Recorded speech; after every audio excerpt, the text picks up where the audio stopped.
अब किसान बिना किसी बाधा के देश में कहीं भी अपनी उपज बेचकर उसका अधिकतम मूल्य प्राप्त कर सकते हैं।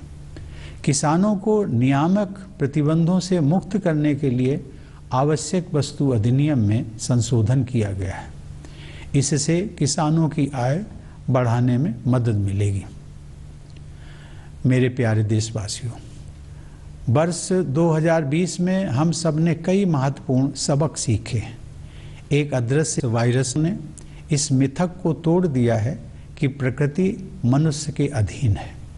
मेरा मानना है कि सही राह पकड़कर प्रकृति के साथ सामंजस्य पर आधारित जीवन शैली को अपनाने का अवसर मानवता के सामने अभी भी मौजूद है।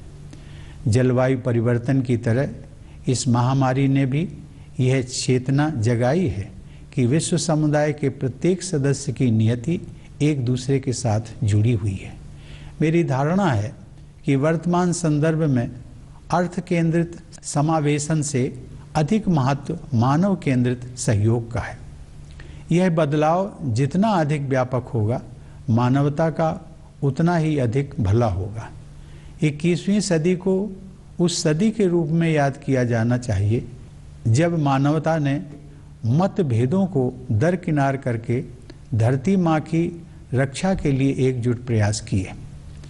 दूसरा सबक यह है कि प्रकृति रूपी जननी की दृष्टि में हम सब एक समान हैं तथा अपने जीवन की रक्षा और विकास के लिए मुख्यतया अपने आसपास के लोगों पर निर्भर हैं। कोरोना वायरस मानव समाज द्वारा बनाए गए कृत्रिम विभाजनों को नहीं मानता है। इससे यह विश्वास पुष्ट होता है कि मनुष्यों द्वारा उत्पन्न किए गए हर प्रकार के पूर्वाग्रह और सीमाओं से हमें ऊपर उठने की आवश्यकता है। भारतवासियों में परस्पर सहयोग और करुणा की भावना दिखाई देती है। हमें अपने आचरण में इस सद्गुण को और अधिक समा